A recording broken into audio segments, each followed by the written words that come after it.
사도행전 14장 1절부터 7절의 말씀을 저와 여러분이 한 절씩 교독하겠습니다. 14장 1절부터 7절입니다. 사도행전 14장 1절부터 7절의 말씀입니다.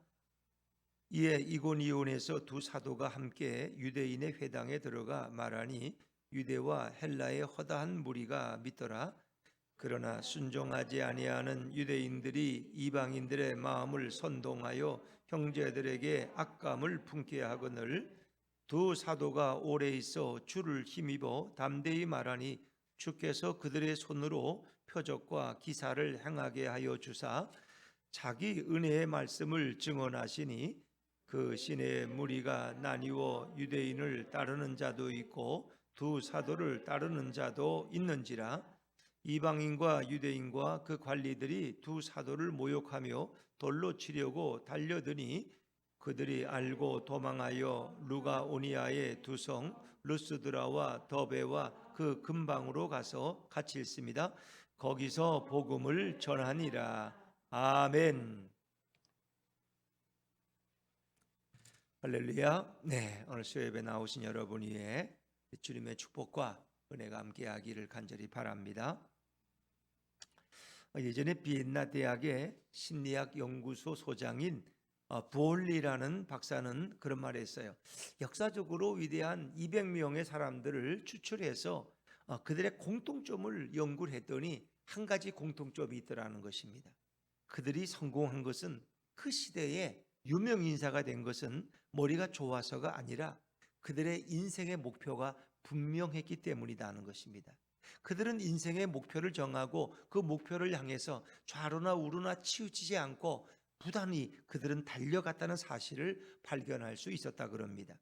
여러분, 삶의 목적이 분명한 사람들, 목표가 분명한 사람들은 몇 가지 특징이 있습니다. 그들은 환경에 좌우되지 않습니다. 뭐에 좌우되지 않는다고요? 환경에.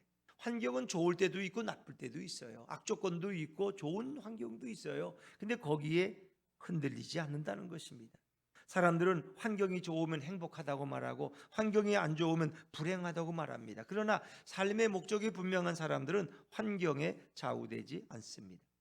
또 그들은 목표가 분명한 사람들은 장애 앞에서 흔들리지 않습니다.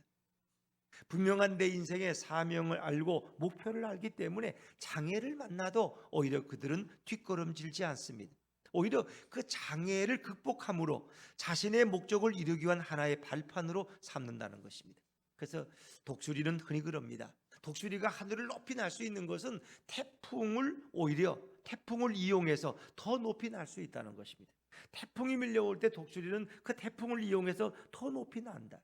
장애가 내 앞에 닥칠 때 그 장애를 이용해서 오히려 나는 더 높이 나는 고상한 인생이 될 수 있다는 것입니다.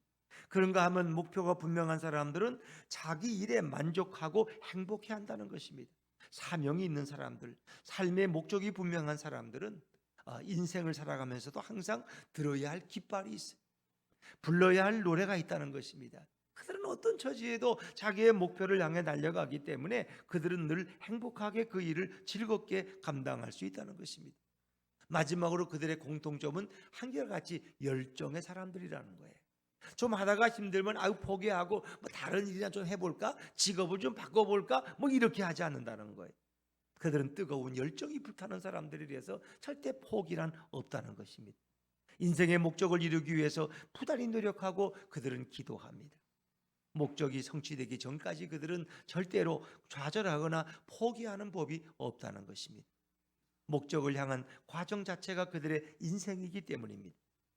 세상의 권력도 어떤 짐승의 위협도 잔인한 고문도 그들의 열정을 멈추게 할 수는 없었다는 것입니다. 자, 오늘 우리는 성경에서 정말 인생의 목적 앞에 그 분명한 목표를 세우고 그 사명을 위해 달려가는 두 사람을 오늘 우리는 만날 수 있습니다. 그 두 사람은 누굴까요? 바로 바울과 또 한 사람은 누구예요? 바나바입니다. 바울과 바나바. 안디옥 교회가 파송한 최초의 선교사 바울과 바나바는 그 목적을 향해서 나아가는데 그들의 목적이 뭐예요? 복음을 전하는 것입니다.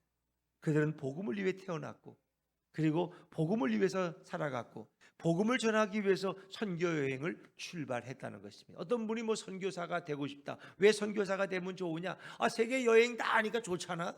교인들이 후원해 주는 돈 가지고 세계 선교 여행하고 구경하고 관광 다니면 얼마나 좋아. 이렇게 생각할 수 있는데 그들이 선교사가 된 것은 오직 복음을 전하기 위해서, 예수 그리스도의 십자가에 피 묻은 복음을 전하기 위해서 그들은 선교 여행을 출발한 것입니다.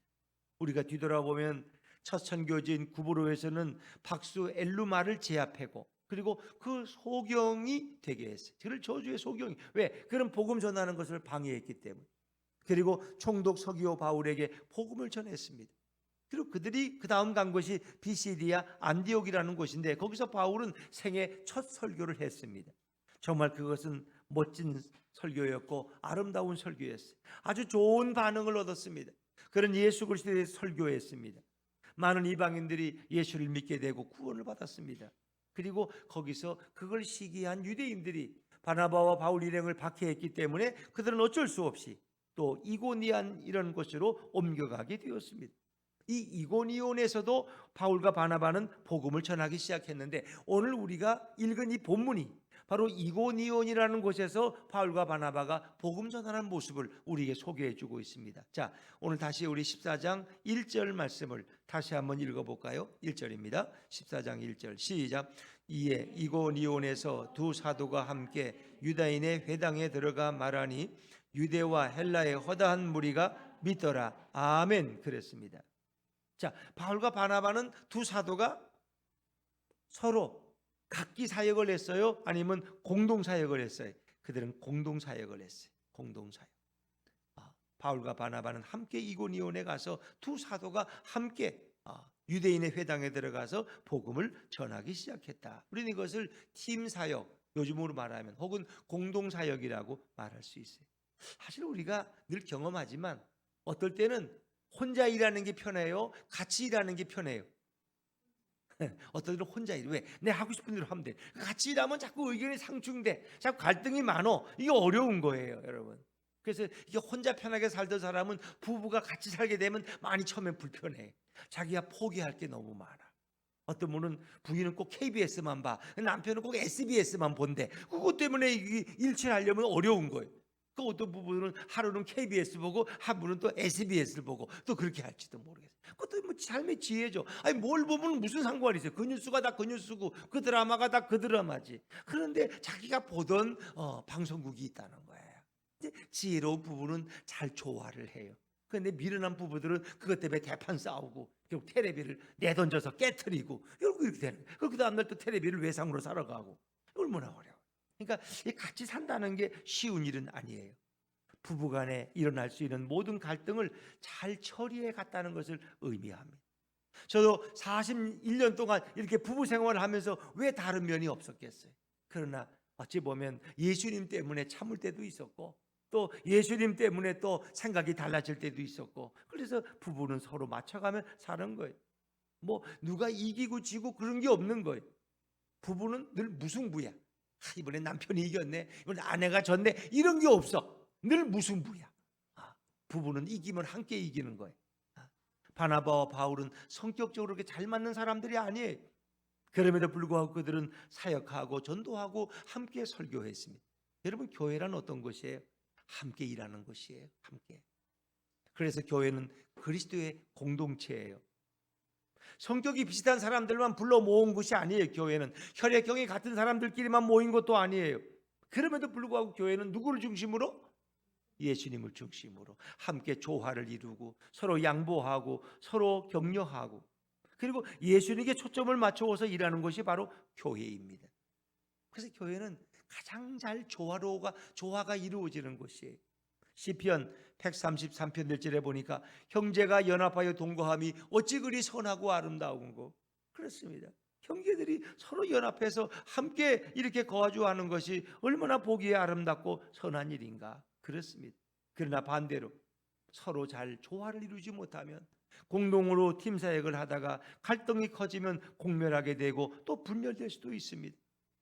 작은 어항 속에 금붕어 2마리가 살았어요.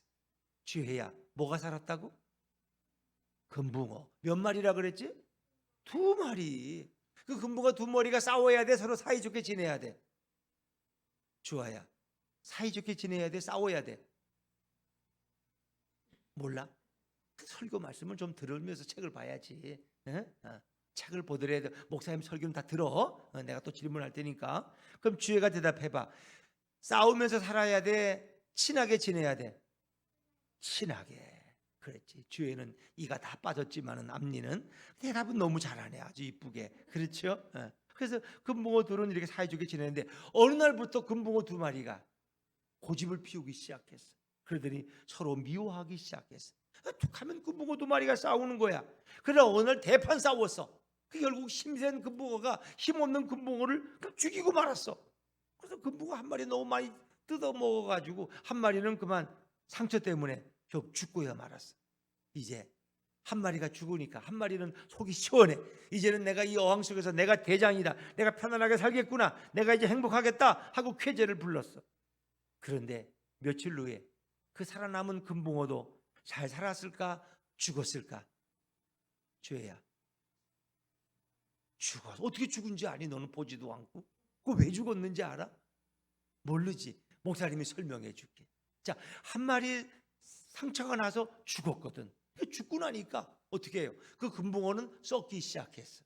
결국 썩으니까 금붕어 속에 있는 물이 다 오염이 되기 시작했어. 악취가 나기 시작했어. 근데 살아있는 한 마리 금붕어도 그 악취 나는 물에서 살 수가 없어. 결국 자기도 죽을 수밖에 없었다. 그러니까 한 마리가 죽으니까 다른 한 마리도 결국은 그 썩은 물에서 더 이상 살지 못하고 같이 죽어버리더라는. 이게 하나님의 원리예요. 결국은 우리는 같이 살 때 모두가 윈윈하는 거예요. 한 사람이 없어지면 내가 마음대로 살 텐데 안 해. 그게 불행의 시작이에요. 근데 바울과 바나바는 서로 마음을 합해서 서로 양보하면서 조화롭게 그 사역을 감당할 수 있었어요. 또 바울과 바나바는 어느 곳에 가든지 반드시 복음에 전하는 말씀이 있었습니다. 자, 우리 1절 말씀을 다시 한번 읽어보겠습니다. 1절입니다. 시작. 이에 이고니온에서 두 사도가 함께 유대인의 회당에 들어가 말하니 아멘. 그랬습니다. 자, 그들은 이걸 이제 표준 세번역으로 읽으면 바울과 바나바는 이고니온에서도 이전과 마찬가지로 유대 사람의 회당에 들어가서 말하였다 그랬어요. 이전과 마찬가지로 그들은 어느 회당에 들어가든지 늘 예전에 했던 것처럼 그렇게 복음을 전했어요. BCD의 안디옥에서 복음을 전한 것처럼 이고니온에서도 그렇게 동일한 복음의 말씀을 전했습니다. 어디에 가든지 그들의 복음의 메시지는 변함이 없었어요. 늘 동일했어요. 그들이 전한 메시지는 누구에 관한 메시지예요? 예수님에 관한 메시지. 그들은 어디에 가든지 어떤 회당에 가든지 어느 마을에 가든지 어느 도시에 가든지 예수 그리스도에 대해 설교했습니다. 사도 바울에게 죽음이나 핍박이 오더라도 그가 포기하지 않고 전해야 될 메시지가 있다면 그것은 바로 예수 그리스도였습니다. 그래서 바울은 갈라디아서 6장 14절에 그러나 내게는 우리 주 예수 그리스도의 십자가 외에 결코 자랑할 것이 없다 그랬습니다. 우리 믿는 자들은 우리가 뭘 자랑하겠어요? 뭐 집을 자랑하겠어요? 뭐 자식 자랑하겠어요? 뭐 남편 자랑을 하겠어요? 우리가 자랑할 것은 오직 예수 그리스도의 십자가 외에는 자랑할 것이 없는 줄로 믿습니다. 예수님이 십자가를 지셨는데 그분이 십자가를 지셨기 때문에 그 십자가에 매달린 예수님을 통해서 우리가 다 죄가 용서받고 우리가 구원받게 된 것이 얼마나 감사한가 말이에요. 여러분, 바울에게 인간적으로 왜 자랑할 게 없었겠어요? 그런 지성인 중에 지성인입니다. 그런 좋은 가문의 출신입니다. 그 바울은 그 시대에 유대인이지만 로마 시민의 시민권까지 가진 사람이에요. 지금으로 말하면 미국의 시민권을 가진 사람이에요. 미국에 살다가 죽으면 미국에서 연금도 받고 평생 거기 살 수 있어요. 로마의 시민권까지 가진 사람. 그러나 그는 오직 예수 그리스도만 사랑하고 가는 곳마다 예수님만을 전했습니다. 저는 여러분에게도 예수님을 전하지 않으면 견딜 수 없는 그런 성도가 되기를 주의 이름으로 축원합니다. 여러분이 입을 열면 오직 예수님 얘기만 나오기를 주의 이름으로 축원합니다. 요즘 어떤 마켓이 제일 싸지? J마켓? 트레디스? 어디가 제일 싸지 요즘? 뭐 이런 얘기도 해야 되지만은 더 우리 입술에서는 예수님이 어떤 분이신지, 예수님이 내게 어떤 은혜를 주셨는지 이걸 간증할 수 있다면 얼마나 좋을까요, 여러분? 또한 오늘 그들이 복음을 전할 때 복음에는 능력이 나타났어요. 바울과 바나바가 함께 유대인의 회당에 들어가 설교할 때 유대와 헬라의 허다한 무리가, 많은 무리가 예수를 믿게 되었어요. 여러분, 복음은 누가 전해도 거기에 능력이 나타나는 거예요. 왜? 복음 자체가 능력이니까. 로마서 1장 10절에 보니까 내가 복음을 부끄러워하지 아니하노니 이 복음은 모든 믿는 자에게 구원을 주시는 하나님의 능력이 됨이라 그랬어요. 첫째는 유대인에게요, 또한 헬라인에게로. 복음이 선포되는 곳에서 죽은 자가 일어나는 것입니다. 구원의 능력들이 나타나는 것입니다. 소경이 눈을 뜨는 것입니다. 하나님의 복음이 선포되는 곳에는 귀신들이 소리 지르면서 떠나가는 것입니다. 자, 그런데 이렇게 하나님의 복음이 능력이 나타나는 가운데서 이렇게 방해하는 세력이 있었어요. 자, 우리 14장 2절 말씀을 한번 읽어볼까요? 14장 2절입니다. 시작. 그러나 순종하지 아니하는 유대인들이 이방인들의 마음을 선동하여 형제들에게 악감을 품게 하거늘. 아멘. 여기 보니까 그 많은 무리들 가운데서도 여러분, 믿지 아니하는 자들, 순종하지 아니하는 유대인들이 있었어요. 이들은 이방인들의 마음을 선동해서 형제들에게, 바울과 바나바에게 악감정을, 저 바울과 바나바가 저 어떤 놈들이냐, 저놈들이 와서 무슨 이상한 얘기를 하냐, 저놈들을 쫓아보내자, 이렇게 나쁜 마음을 품게 했다. 여러분, 똑같은 시간에 똑같은 장소에서 복음을 전했지만 저들의 반응은 전혀 달랐다는 것입니다.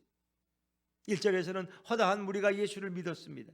그러나 2절에서는 반대로 핍박하고 거부하고 선동해서 나쁜 감정을 가지게 하는 이런 무리들이 있었습니다. 그러니까 반대하는 사람들의 특징은 늘 그런 거예요. 자기만 거부하는 게 아니라 꼭 다른 사람까지 거부하도록 선동하는 그런 재주가 있어요. 다른 사람까지 악한 감정을 품게 하는 거야. 그게 악인들의 특징이야. 자기 싫으면 자기만 그만두면 되잖아. 아니에요. 다른 사람들까지 선동해서 꼭 이렇게 거역하는 거예요. 복음을 반대하는 악한 무리들의 특징이 늘 그래요. 세상에는 늘 두 가지 반응이 있을 수 있어요. 믿는 자가 있고 또 어떤 사람이 있어요? 믿지 않는 자가 있어요. 믿는 자가 있어요. 믿지 않는 자. 그렇죠. 순종하는 자가 있는가 하면 순종하지 않는 자가 있어요. 또 같은 복음의 소식을 듣고도 기뻐하고 찬양하는 사람들이 있는가 하면 또 같은 복음의 소식을 듣고도 비판하고 공격하고 불평하는 사람들이 있습니다. 여러분, 예수님 십자가 옆에는 두 강도가 매달렸어요. 왼쪽 오른쪽 강도 하나씩 다 매달렸어요. 이제 그거는 유대인들이 예수님을 강도처럼 취급했다는 걸 의미하는 거예요. 근데 한 강도는 처음에는 예수님을 같이 욕했어. 그러다가 시간이 지나면서 그 예수님의 죽음의 과정을, 그분의 말씀을 보면서 그의 마음이 감동이 되고 변화받았어. 그래서 예수님께 기도해요. 이 한쪽 강도는, 주여 당신의 나라에 이를 때 저를 기억하소서.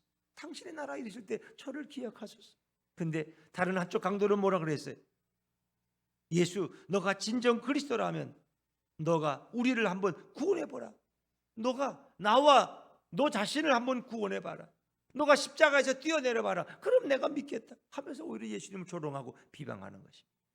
똑같이 예수님의 십자가 죽음을 양쪽에서 바라보았지만 한편 강도는 너가 진정 그리스도라면 너 자신부터 좀 구원해봐라 하면서 예수님을 비웃었어요. 그 죽어가는 과정에서도 그런 사람들이 있어요. 근데 로마의 백부장은 그 십자가 밑에서 예수님의 임종의 과정을 다 지켜봤어요. 그는 예수님의 사형을 집행했던 책임자예요. 근데 그는 뭐라고 고백했어요? 이는 진실로 하나님의 아들이었도다. 할렐루야. 이는 진실로 하나님의 아들이에요. 이분이 진실로 하나님의 아들, 바로 메시아 그분이야. 로마의 백부장은 그런 고백을 했어요. 그런 유대교에 대해 잘 몰라요. 하나님을 잘 모르는 사람이야. 그러나 그가 봐도 이분은 하나님의 아들이야. 여러분, 메시지가 문제가 아니라 듣는 사람들에게 그 자세에 문제가 있었던 것입니다. 복음에 대해서 부정적인 반응을 보는 사람들은 어떤 사람들일까? 2절에 보면 그러나 순종치 아니하는 유대인들이 있었다. 순종치 않은 유대인들. 이 사람들은 이미 복음을 듣기 전에 이미 그 마음에 불순종이 가득 차 있던 사람들. 하나님의 말씀을 거부하고 하나님을 거부하는 그런 사람들의 심령 깊은 곳에는 이미 마귀의 영이 들어가 있고 불순종의 영이 들어가 있고 거역하는 영이 그를 지배하고 있었던 것입니다. 그게 중요해요. 우리의 마음판에 옥토가 되어야 돼. 마음판이 돌짝밭이야, 가시밭이야. 이미 거부하기로, 불신하기로 그는 이미 작정한 사람이에요. 그들은 이미 마음이 삐뚤어져 있어요. 무슨 일이든지 반항하고 거부하는 것입니다. 여러분들이 다 성령의 순종의 영을 가질 수 있기를 주의 이름으로 축원합니다. 자, 오늘 3절 말씀으로 넘어가서 읽어볼까요? 3절입니다. 시작. 두 사도가 오래 있어 주를 힘입어 담대히 말하니 주께서 그들의 손으로 표적과 기사를 행하게 하여 주사 자기 은혜의 말씀을 증언하시니 아멘. 그랬습니다. 이렇게 불순종하는 사람들, 반항하는 사람들에 대해서 바울과 바나바는 어떻게 대처했을까요? 두 사도의 한번 모습을 보세요. 그들은 먼저 두 사도가 어떻게 있었어요? 오래 있어요. 오래 있었다는 건 뭐예요? 오래 기다렸다는 거예요. 막 반항하는 사람들이 있는데 기다렸어요. 오래 머물러 있어서 그 자리에. 그렇게 거부하고 반항하는 사람들을 만날 때 너놈들은 구제불능이야, 내가 네놈들한테 복음 전해서 뭐해 하고 피하거나 떠나버리면 그만인데 그렇게 하지 않았어요. 우리가 만나는 사람들 중에는 이렇게 거부하는 영혼들이 있어요. 그럴 때 우리는 쉽게 포기해서는 안 돼. 사랑으로 기다려야 돼. 진정한 사랑은 상대를 포기하지 않고 그가 변화될 때까지 기다려주는 것입니다. 이 사랑은 곧 인내하는 마음인 것입니다. 부모들은 자식을 기다려줘야 돼. 남편은 아내를 기다려주고 아내는 남편을 기다려줘야 돼. 그걸 못 참아서. 크리스찬의 특징은 기다리는 것입니다. 야고보 1장 4절에 인내를 온전히 이루라. 야고보 5장 11절에 보라 인내하는 자를 우리가 복되다 하나니 너희가 욥의 인내를 들었고 주께서 주신 결말을 보았거니와 주는 가장 자비하시고 긍휼히 여기는 자신이라. 이제 우리는 인내함으로 누구의 오심을 기다려야 돼요? 예수님의 오심을, 예수님의 재림을 기다리는 성도가 돼야 돼. 자, 그런가 하면 그들은 또 누구를 힘입었어요? 주를 힘입었어요. 주를 힘입어. 그들은 기다렸어요. 그리고 주를 힘입어, 예수님을 힘입었어요. 어려운 상황 속에서도 사도들은 주님만을 의지했어요. 우리가 누구를 의지하느냐 매우 중요하죠. 시편 62편 8절에 보니까 백성들아 시시로 저를 의지하고 그 앞에 마음을 토하라. 하나님은 우리의 피난처시로다 하는 말씀이 있어요. 여러분, 하나님을 어떤 상황에든지 여러분 하나님을 의지하셔야 됩니다. 그러면 여러분의 상황이 바뀌어질 수 있습니다. 하나님이 여러분의 삶을 바꿔주실 수 있어요.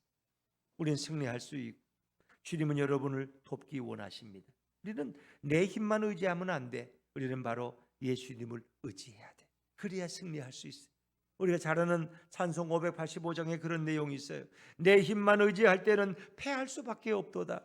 힘 있는 장수 나와서 날 대신하여 싸우네. 이 장수 누군가? 주 예수 그리스도 만군의 주로다. 만군의 주로다. 당할 자 누구랴? 반드시 이기리로다. 여러분, 내 힘만 의지하면 우리는 반드시 패배할 수밖에 없어요. 우리 힘으로는 마귀를 이길 수가 없어요. 그러나 우리가 예수 그리스도 우리의 대장 되신 주님을 의지하면 우리는 반드시 승리할 줄로 믿습니다. 그들은 주를 의지했어요. 예수님을 의지했어요. 그리고 담대히 말하였습니다. 두려워하지 않았습니다. 두 사도는 주눅이 들거나 뒤로 후퇴하거나 꼬리를 내리지 않았습니다. 대담하게 그리스도의 복음을 전했습니다. 여러분, 마귀는 피하는 게 아니에요. 담대히 대적해야 됩니다. 영적으로 우리는 후퇴해서는 안 됩니다. 담대한 믿음을 가지고 반항하고 거부하는 무리들 속에 역사하는 악한 영과 우리는 대결해야 합니다. 시편 3편 6절에 보니까 다윗이 이렇게 고백했어요.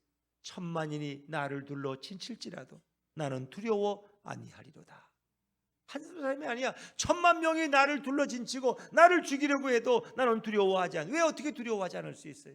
믿는 구석이 있으니까. 예수님을 믿고 주를 의지하니까 조금도 두렵지 않다는 거예요. 그래서 사도들은 자신들을 불순종하고 반항하는 무리들 앞에서 주눅이 들지 않습니다.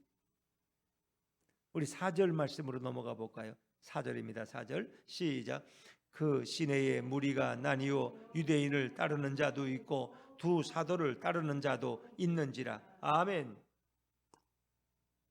그렇습니다. 두 사도들이 호락호락 물러나지 않고 담대히 말씀을 전파하니 결국 두 그룹으로 나눠졌어요. 사도들을 핍박하는 악한 무리와 사도들을 추종하는 그런 믿음의 사람들로 나뉘어졌습니다. 그럼 복음이 증거되는 곳에는 반드시 두 가지 사건이 두 가지 반응이 나타납니다. 믿는 자와 믿지 않는 자가 다 분리됩니다. 알곡과 쭉종이가 분리됩니다. 구원받은 자와 구원받지 못한 자로 나뉘어지는 것입니다. 오늘날도 많은 이들이 복음을 듣고도 적당히 살던 대로 살려고 합니다. 여러분, 죽은 물고기는 물을 거슬러 올라가요? 물에 떠내려가요? 네? 죽은 물고기는 떠내려가요. 여러분은 어떻게 세상 이 세상 이 물결에 떠내려가요? 거슬러 올라가고 있으세요? 여러분들 어떻게 살고 계세요? 우리 세상을 따라가면 안 돼. 죽은 물고기는 물에 떠내려가. 물에 흐르는 대로. 그러나 살아있는 물고기는 오히려 상류로 물을 거슬러서 그 파도를 헤치고 뛰어 올라가는 거예요. 사랑하는 여러분, 우리가 전해야 될 예수님의 사랑의 복음을 어떤 사람에게, 대상자에게 열심히 복음을 전하면 거기서도 수용하는 자가 있고 거부하는 자가 생길 거예요. 10명이 100명에게 복음을 전해야 했더니 99명은 거부하는데, 그러나 한 명이 좋은 반응을 나타내고 내가 예수를 믿고 싶다고, 내가 복음을 더 알고 싶다고 그렇게 고백하는 사람들이 반드시 있어요. 낙심하지 마십시오. 하나님은 그 100명 중에 한 명을 통해서도 99명의 목을 감당케 하실 수 있는 것입니다. 이것이 하나님의 역사입니다. 사도들은 전혀 주눅들지 않고 뒷걸음질 치지 않았습니다. 자, 이제 5절부터 7절까지 말씀, 나머지 부분을 한번 읽어볼까요? 5절부터 7절입니다. 시작.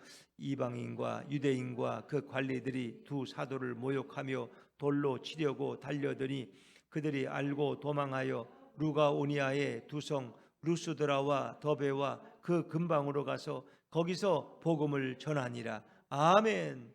그렇습니다. 거기서 사도들은 많은 공격과 핍박을 받게 돼. 그것이 점점 더 거세어지니까 사도들은 결국은 그곳을 떠났어. 이고니온을 떠나서 루스드라와 더베라는 곳으로 갔습니다. 놀라운 것은 그들이 거기서도 또 복음을 전했다는 사실입니다. 참 놀랍죠. 이렇게 사람들이 위협하고 핍박을 하고 돌멩이를 던지고 이렇게 해서 다른 지방에 옮겨가면 거기서 또 그들은 복음을 전하는 거예요. 그러니까 참 복음을 전하는 이 열정, 이 열심, 그건 누가 따라가기 참 어려워요. 그들은 어느 곳에 가든지 복음을 전하는 위대한 사도들이었습니다.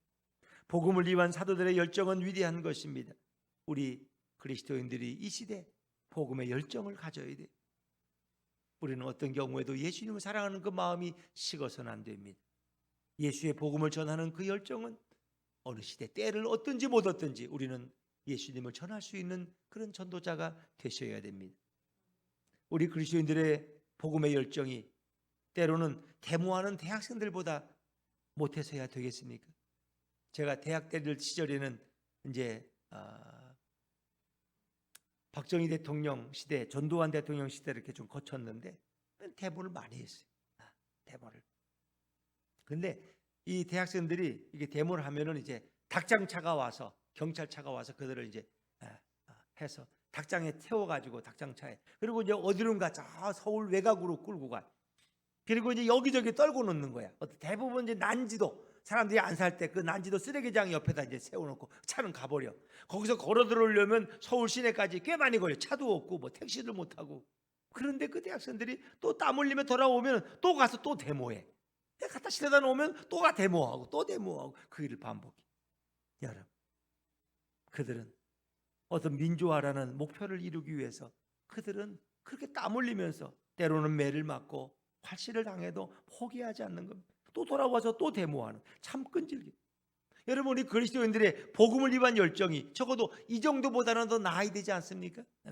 그들은 그저 한 나라를 바꾸려고 뭐 그렇게 하는데 우리는 그게 아니라 우리는 세계를 바꾸기 위해서 복음의 전도자로 섰는데, 사명자로 섰는데 우리 열정은 그들을 능가해야 되지 않느냐는 거예요. 사랑하는 여러분, 바울과 바나바는 오늘 우리에게 좋은 모범이 됩니다. 그들이 가는 곳마다 핍박을 받았어. 매를 맞고 돌팔매질을 당하고 죽음의 위협을 수없이 넘겼어. 그래, 우리가 오늘날 복음 전한다고 뭐 누가 어디 매를 때려요? 돌을 던져요? 감옥에 집어넣어요? 그런 일은 없잖아요.